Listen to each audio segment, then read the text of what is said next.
खनिज कहाँ रखा है? गया कहाँ? वो सारे खनिज प्रदेश भर के जो जब्ती किए गए वो खनिज है कहाँ? क्या उसको नीलाम किया गया? क्या उसको ऑक्शन बुलाया गया कि उसको अवैध रूप से अधिकारियों ने बेच दिया? माननीय सदस्य जी एक बार वो जांच के लिए बोल दे, उसके बाद फिर मैं भी संतुष्ट हो जाऊंगा, नहीं तो आत्मा को शांति नहीं मिलेगी। इनकी आत्मा की शांति कर दो। मैं दे दिया, सरगुजा संभाग के अंतर्गत मैं चाह रहा हूँ उसकी जांच हो जाए। दीजिए, जांच कर ले। तो अवैध परिवहन के नाम पर जो छोटे छोटे किसानों को परेशान किया जा रहा है, उनसे अवैध वसूली की जा रही है गांव-गांव में। एक भी मुरुम की खदान विधिवत तौर पर नीलामी पे नहीं है और पिछले 5 सालों से सरकारी कामों में मुरुम की सप्लाई हो रही है। ये अवैध उत्खनन में आता है, स्पष्ट तौर पर है।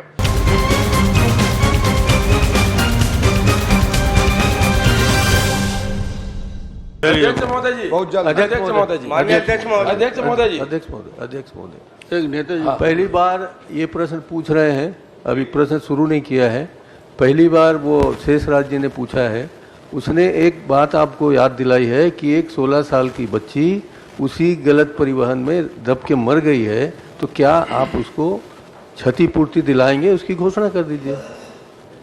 माननीय अध्यक्ष महोदय, नियमानुसार जो बेस्ट मदद हो सकता है वो तो हम सुनिश्चित करेंगे ही, और नियम से स्वेच्छानुदान आदि के माध्यम से हम उचित निर्णय लेवाने का प्रयास करेंगे। प्रश्न करिए। माननीय अध्यक्ष महोदय, मैं आपके माध्यम से मंत्री जी से जानना चाहता हूं, जनवरी 2021 से दिनांक 15 जनवरी 2024 तक सरगुजा संभाग अंतर्गत जिला सरगुजा, बलरामपुर, रामानुजगंज एवं सूरजपुर में रेत के अवैध खनन एवं परिवहन के कितने प्रकरण दर्ज हैं?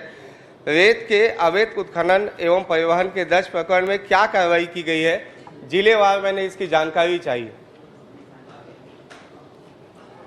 माननीय अध्यक्ष महोदय, जनवरी 2021 से 15 जनवरी 2024 तक सरगुजा संभाग अंतर्गत जिला 3 जिलों का जिक्र माननीय सदस्य ने किया है।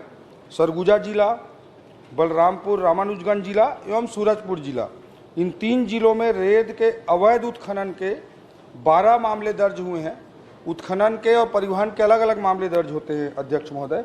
उत्खनन के 12 मामले और अवैध परिवहन के 652 प्रकरण दर्ज हुए हैं, और जो पूरा डिटेल है जिला वाइज उसकी सूची माननीय उनको जिलेवार नहीं। माननीय अध्यक्ष महोदय, अगर अवैध परिवहन में कार्रवाई की गई है तो वाहन में अवैध जो खनिज जब्त किया गया है उसे कहाँ कहाँ रखा गया है?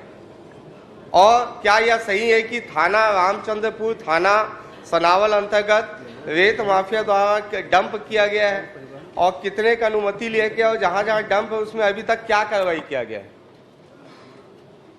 जो डंपिंग का परमिशन अध्यक्ष महोदय वो अलग से कलेक्ट्रेट के माइनिंग शाखा से लिया जाता है। अगर माननीय सदस्य की का कंसर्न है, उनको शंका है कि गलत डंपिंग कहीं पर हुआ है, तो वो हमें बता दें, हम उसको निश्चित रूप से चेक। माननीय अध्यक्ष महोदय, माननीय अध्यक्ष बात नहीं कहता सदन में, और लगातार आपके द्वारा जो मेरा प्रश्न पूछा गया है उस प्रश्न में जितनी भी आपने जब्ती की बात कही है, जितनी भी कार्रवाई की बात है, उसी में वो सारा चीज दर्शाता है। और उसमें अगर डंप किया गया और आपके उसमें उल्लेख भी इस बात का है कि खनिज को भी जब्त किया गया है, तो खनिज है कहाँ जो जब्त किया गया है? माननीय अध्यक्ष महोदय, मेरा जवाब तो आने दो, मेरा जवाब आ जाए, जवाब आने दो मूल प्रश्न का। अध्यक्ष महोदय, जो खनिज के प्रकरण दर्ज होते हैं, परिवहन हो या उत्खनन हो, उसमें जो वसूली की जाती है, राशि पेनाल्टी के रूप में लिया जाता है, उसमें उस खनिज का मूल्य भी समाहित होता है। उस खनिज का मूल्य और उसके साथ उसमें फाइन दोनों को ऐड करते हुए वसूली की जाती है। इसलिए उसका पूरा पैसा और पेनाल्टी का पैसा दोनों ले लिया जाता है और उस खनिज को उसे वापस दे दिया जाता है। नहीं अध्यक्ष महोदय, अच्छा। और अध्यक्ष महोदय, जो भंडारण के स्वीकृत प्रकरण हैं वो तीनों जिला मिलाकर के 43 हैं।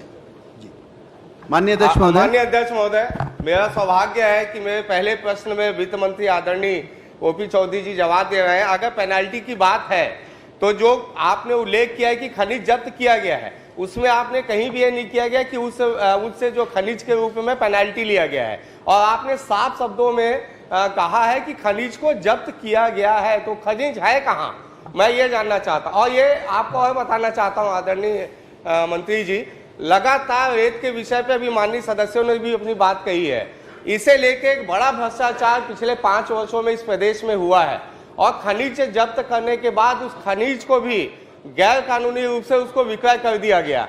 तो इसलिए मेरे प्रश्न की चिंता बड़ा आवश्यक है, क्योंकि ये विष्णुदेव जी की सरकार है और इस सरकार में मुझे पूरा यकीन है रेत खनन जैसे अवैध कार्य नहीं होंगे और उसमें जिस प्रकार से खनिज की जो अवैध बिक्री हो रही है वो भी नहीं होगी। इसलिए मुझे जवाब इसका अवश्य चाहिए। अध्यक्ष महोदय, जो मैंने बताया कि जैसे ट्रक पकड़ा गया, अब ट्रक में जो भी खनिज है उसमें जो पेनाल्टी इम्पोज करते हैं उसमें खनिज का मूल्य और पेनाल्टी दोनों को जोड़ा जाता है। और जब राशि जोड़ा गया है माननीय मंत्री जी, जोड़ा गया है, लेकिन वो है कहाँ खनिज? खनिज कहाँ रखा है? गया कहाँ? वो सारे खनिज प्रदेश भर के जो जब्ती किए गए वो खनिज है कहाँ? क्या उसको नीलाम किया गया? क्या उसको ऑक्शन बुलाया गया कि उसको अवैध रूप से अधिकारियों ने बेच दिया?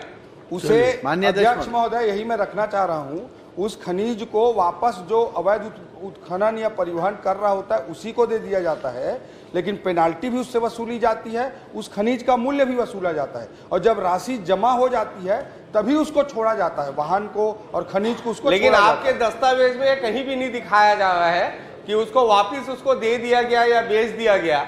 मैं बस आपसे ये जानना चाहता हूँ, मुझे मालूम है इसका जवाब आ पाना बड़ा मुश्किल है क्योंकि ये पूरे चिंता का विषय है। मैं बस इतना आपसे जानना चाहता हूँ माननीय मंत्री जी, अगर कोई ऐसे खनिज जब्त हुए उसका अवैध रूप से अगर विक्रय कर दिया गया है या प्रदेश भर में इस प्रकार का कोई भ्रष्टाचार हुआ है तो क्या इसकी जांच आप कराएंगे? क्या इस पे आप कोई कार्यवाही करेंगे? और क्या इस सदन के माध्यम से एक बड़ा मैसेज इस प्रदेश के उन लोगों को देंगे जो अवैध कारोबार देते हैं और ऐसे अधिकारी जो इसमें लिप्त है उनको भी एक कड़ा संदेश देने का काम क्या इस सदन से आप करेंगे? माननीय अध्यक्ष महोदय, मैं फिर से रख रहा हूं कि जो खनिज जो जब्त होता है, मतलब जो ट्रक जब्त होता है, ट्रक को पकड़ते हैं, उसके खनिज को वापस लेके उसको ऑक्शन करना ये सब नहीं है, उसको वापस उसी को दे दिया जाता है, लेकिन उसके राशि का उसका कुल मूल्य और पेनाल्टी दोनों वसूल करके जाता है और राशि जमा हो जाती है तब उसको दिया जाता है। लेकिन अध्यक्ष महोदय, ये सम्मानीय सदन है और सम्मानीय सदस्य के कहीं पर कोई कंसर्न है, कहीं पर कोई कुछ हुआ है जो उनको लगता है कि इलीगल हुआ है, अवैध हुआ है, गलत हुआ है, तो मुझे व्यक्तिगत रूप से बता दें, माननीय विभागीय मंत्री जी को रख करके हम 1 हफ्ते के अंदर उसमें हम कार्रवाई सुनिश्चित करेंगे। मैं व्यक्तिगत नहीं, मैं सार्वजनिक सदन में मैं आपसे जांच की मांग चाहिए चाहता हूं।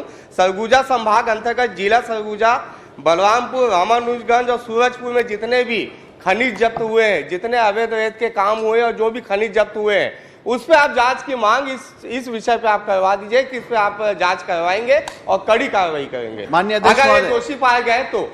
माननीय अध्यक्ष महोदय, माननीय अध्यक्ष महोदय, ठीक है। अध्यक्ष महोदय, अध्यक्ष चलिए जवाब दे दीजिए।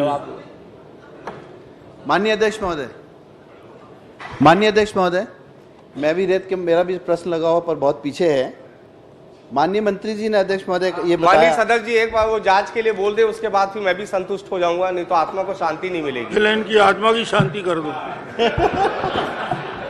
माननीय अध्यक्ष महोदय, मतलब मैंने पूरा डिस्पोज कैसे होता है प्रक्रिया नियम माइनिंग डिपार्टमेंट के प्रक्रिया को रखा है।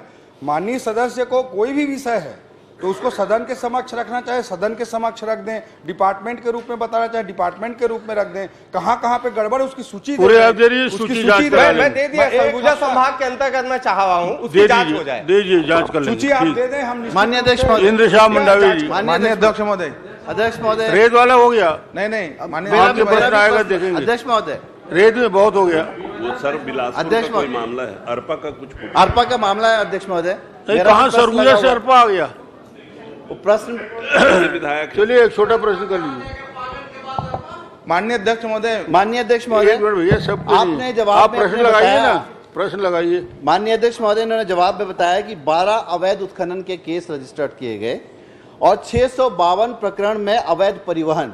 ये अवैध उत्खनन और अवैध परिवहन क्या है इसको थोड़ा सा क्लैरिफाई करेंगे, क्योंकि जब सरकार जो खदानें दे रही है जिनको लीज पर दे रही है, जिनकी एनजीटी की परमिशन है, तो ये और सरकार कहीं पर डंप करने की भी परमिशन दे रही है, लाइसेंस दे रही है कि आप रेत डंप कर सकते हैं। तो ये अवैध परिवहन के नाम पर जो छोटे छोटे किसानों को परेशान किया जा रहा है, उनसे अवैध वसूली की जा रही है। गांव-गांव में गांव अपने पंचायत के कामों के लिए अगर एक ट्रैक्टर निकालता है तो उसको 10,000 रुपये फाइन हो रहा है।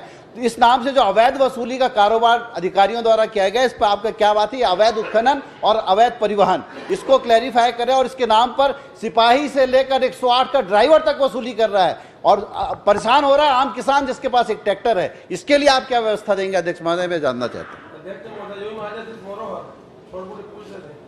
चलिए आप जवाब दीजिए। माननीय अध्यक्ष महोदय, सम्मानीय सदस्य ने जो कंसर्न रखे हैं वो थोड़े दूसरे साइड में, अभी तक जितना डिबेट चल रहा था उसमें, तो उन्होंने पहला चीज तो रखा है कि उत्खनन और परिवहन दोनों के केस के डिफरेंस करने की बात कही है। तो जैसे उत्खनन जो बिना लीज के कहीं पे खोदा जा रहा हो अध्यक्ष महोदय, कोई जेसीबी लगाओ, डंपर लगा हो और वहाँ लीज ही नहीं है, वहाँ का इन्वायरमेंट क्लियरेंस नहीं है, वहाँ पे खोदा जा रहा है, या जो क्षेत्र निर्धारित किया गया है भौगोलिक रूप से ज्योग्राफिकल, उससे बाहर खोदा जा रहा है, वो अवैध उत्खनन के प्रकरण बनते हैं उसमें अध्यक्ष महोदय।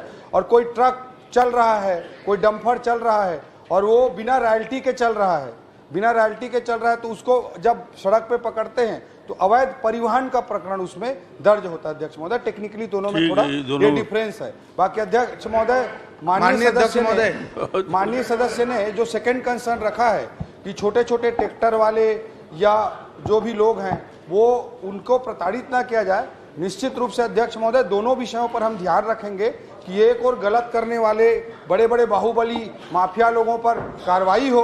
ये विष्णुदेव साय जी की सरकार है अध्यक्ष महोदय, कोई बाहुबली नहीं बचने वाला, ये हम सुनिश्चित करेंगे। और दूसरी ओर छोटे ट्रैक्टर वाले हैं जो अवैध, उनको भी नहीं करना है, लेकिन ग्राम पंचायत के लिए मान लीजिए कोई रेती ग्राम पंचायत के काम के लिए ले जा रहा है, कोई स्थानीय उपयोग के लिए ले जा रहा है, माइनिंग नियमों में इस तरह के स्थानीय उपयोग के लिए जो छूट के नियम है उसमें कोई कर रहा है, उसको अनावश्यक रूप से जाके कोई तंग करेगा, वो भी हम नहीं होने देंगे। माननीय अध्यक्ष महोदय, अध्यक्ष महोदय मेरा निवेदन है। माननीय अध्यक्ष महोदय, बिलासपुर जिले में एक भी मुरुम की खदान विधिवत तौर पर नीलामी पे नहीं है और पिछले 5 सालों से सरकारी कामों में मुरुम की सप्लाई हो रही है। ये अवैध उत्खनन में आता है, स्पष्ट तौर पर है। एक स्थिति ऐसी है कि बेलतरा विधानसभा के ग्राम खैरा और बामू के बीच में हाई टेंशन लाइन गिरने की स्थिति है। दूसरा, लक्षणपुर में एक रेत घाट हुआ है। लक्षणपुर में जो रेत घाट हुआ है वो आचार संहिता के दौरान प्रक्रिया में आती है। आचार संहिता के दौरान ही उसको इन्वायरमेंट क्लियरेंस मिलता है।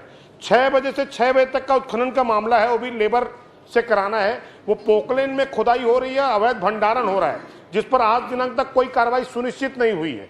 और ऐसे ही अन्य मामले रेत घाट से संबंधित आप मंत्री जी को दे दीजिए। जी, अरपा पुल की खुदाई कर दी गई है पूरे पिलहर की। मंत्री जी को जानकारी दीजिए।